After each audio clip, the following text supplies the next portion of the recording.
Dear students, today we will learn about the second chapter of the poem The True Beauty, written by Thomas Carlyle. Dear students, Thomas Carlyle was a well-known poet of the lyrics. He is known as a court poet, therefore he is also called among the groups of the Cavalier poets living in the court of King Charles I of England. Dear students, through this entitled poem, The True Beauty, the poet Thomas Carlyle here tells us about physical love, physical beauty, spiritual love, as well as spiritual beauty, one by one. In this very first stanza, the poet says, "He that loves a rosy sea or a coral he admires, or from star-like eyes does seek fuel to maintain his fires. As old time makes these decay, so his flames must waste away." Dear students, through this stanza, the poet here tells us, he that loves a rosy sea, that physical beauty is not permanent. Through this beauty line, the poet tells us that physical beauty is not permanent. With the passage of the time, our physical beauty decays one by one.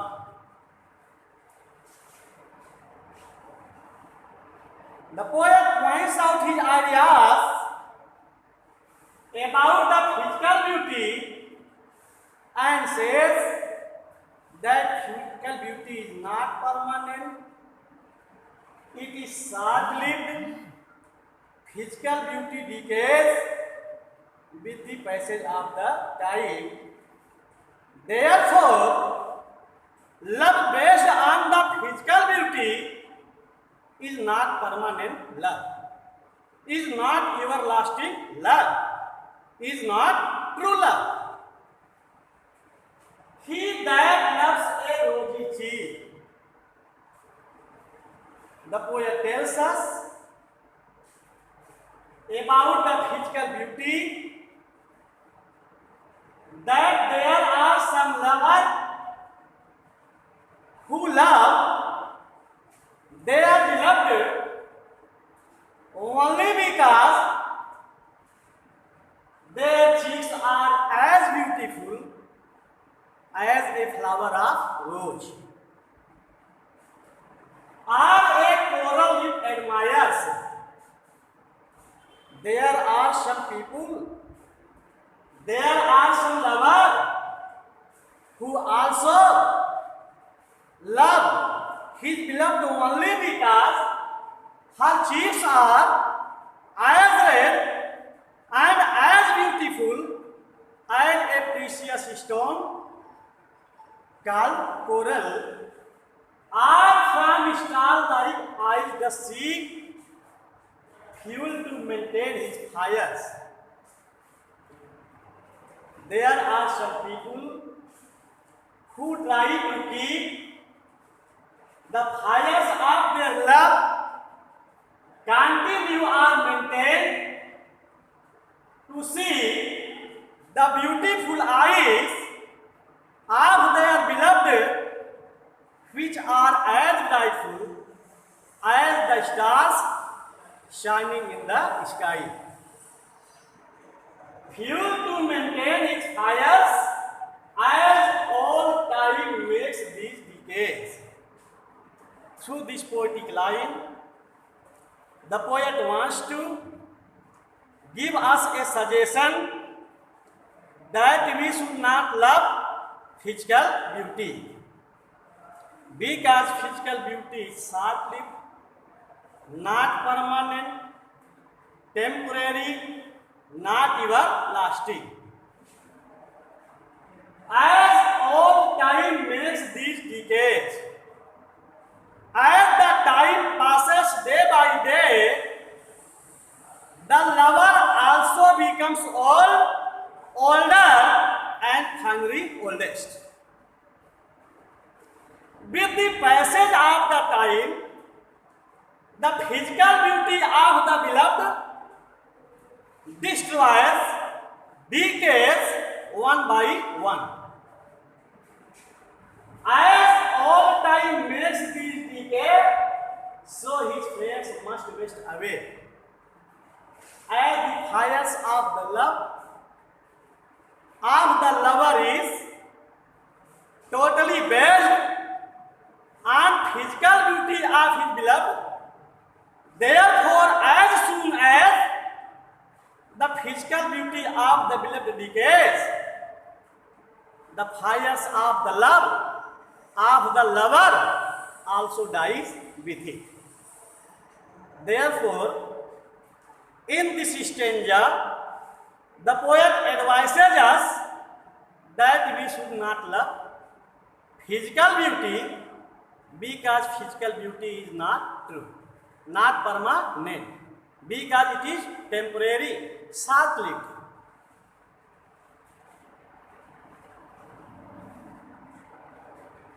But a smooth and steadfast mind, gentle thoughts and calm desires, heart with equal love combined, kindle never dying fires. Where these are not, I despise, lovely cheeks or lips or eyes. Dear students, in this very first stanza, there is a poetic line, are from star-like eyes doth see. In this poetic line, the eyes of the beloved are compared to the brightness of the stars shining in the sky. Therefore, in this poetic line, there is beautiful use of the figure of speech. Simile, इस पंक्ति में उपमा अलंकार का प्रयोग किया गया है, क्योंकि इस पंक्ति में प्रेमिका के आंखों की सुंदरता की तुलना आसमान में चमकते हुए तारों की सुंदरता से किया गया है। इसलिए इस काव्य पंक्ति में फिगर ऑफ स्पीच सिमिली अर्थात उपमा अलंकार का प्रयोग किया गया है। As all time makes these decay, dear students, हम स्वयं बूढ़े हो जाते हैं, हम स्वयं बर्बाद हो जाते हैं, नष्ट हो जाते हैं, बूढ़े हो जाते हैं, कमजोर हो जाते हैं, दुर्बल हो जाते हैं। समय किसी को दुर्बल नहीं करता है। As all time makes these decays, जैसा कि इस पंक्ति में लिखा गया है, जैसा कि समय इन चीजों को बर्बाद कर देता, समय किसी चीज को बर्बाद नहीं करता है। That is a non-living thing, object. Therefore, in this poetic line,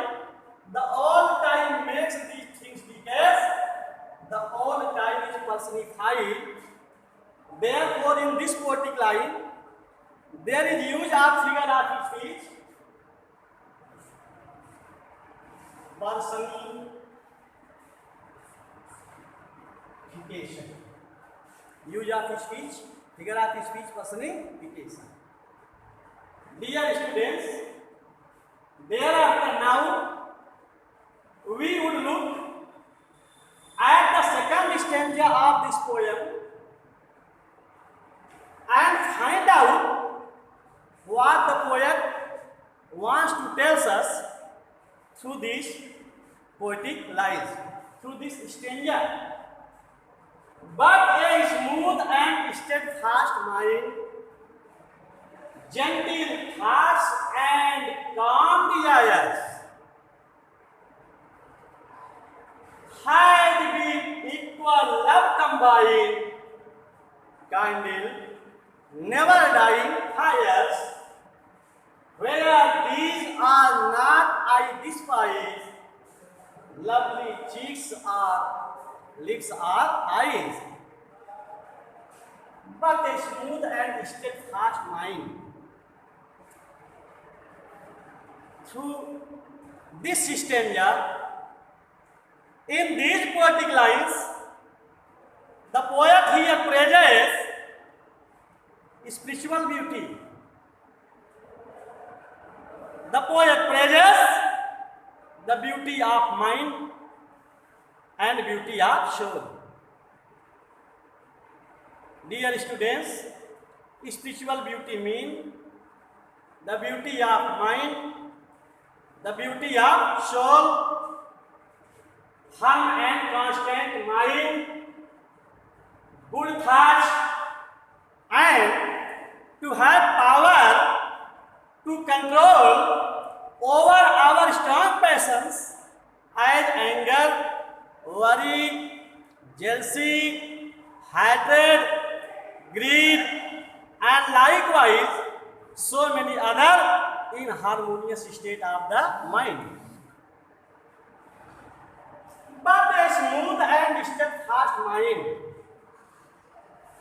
Through this poetic line, the poet here tells us how true love, constant and firm mind is very necessary. Without constant and firm mind, we can never love truly to our beloved. But a smooth and steadfast mind, gentle hearts and calm desires. The poet here says that to love truly, we must have to think, we must have within our mind good and gentle thoughts, calm desires, as well as we would have to keep the strong passions of our mind within our control. It means for true love, we must have to keep peaceful atmosphere of our mind. Heart with equal love combined. The poet says, for spiritual love, for permanent love, for constant love, for true love, for everlasting love, with gentle thoughts and peaceful atmosphere of our mind, the feeling of love in the same degree to our lover is very necessary. Without good thoughts and controlling the strong desires of our mind and same kind of feeling of love to our lover, a beloved can never love truly to her lover. Candle never dying fires. In this poetic line, the poet wants to tell us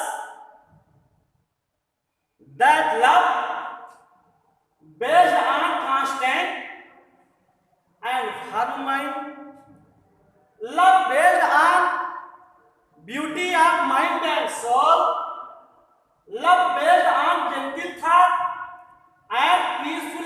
atmosphere of our mind is permanent love, is everlasting love, is true love. The feeling of such kind of love never dies with passage of time. Candle never time fires. These moral qualities are, these moral virtues are really very necessary for true love. Where these are not, I despise. In this concluding poetic line of the poem, the poet here advises his readers, advises young ones, that for true beauty we must have to keep firm and constant mind within ourselves. We must have to keep good thoughts and controlling power over our mind and the feeling of same kind of love to our lover. Here, where these are not, I despise. The poet says that a beloved who does not possess these moral qualities or virtues, he does not like such kind of beloved. Lovely cheeks or lips or eyes. In this last line of the poem, the poet here wants to tell us that a beloved who does not possess these moral virtues which are necessary for true love, he hates the physical beauty of such kind of beloved. He hates the beautiful cheeks of the beloved which are as red and beautiful as the flowers of rose. He also hates beautiful and red lips of the beloved which are as red and beautiful as a precious stone called gems. He also don't like the beautiful eyes of such kind of beloved whose eyes are as brightful as the stars shining in the sky. Dear students, finally we can say, at last we can say about this poem, that through this poem the poet gives us a suggestion that we should never love physical beauty. We should always love spiritual beauty, because spiritual beauty is permanent, everlasting, true beauty, not short-lived. Therefore, he advises us to follow spiritual beauty, to praise spiritual beauty, so that we can lead our life to the heights of our attainment, of our life. Thank you.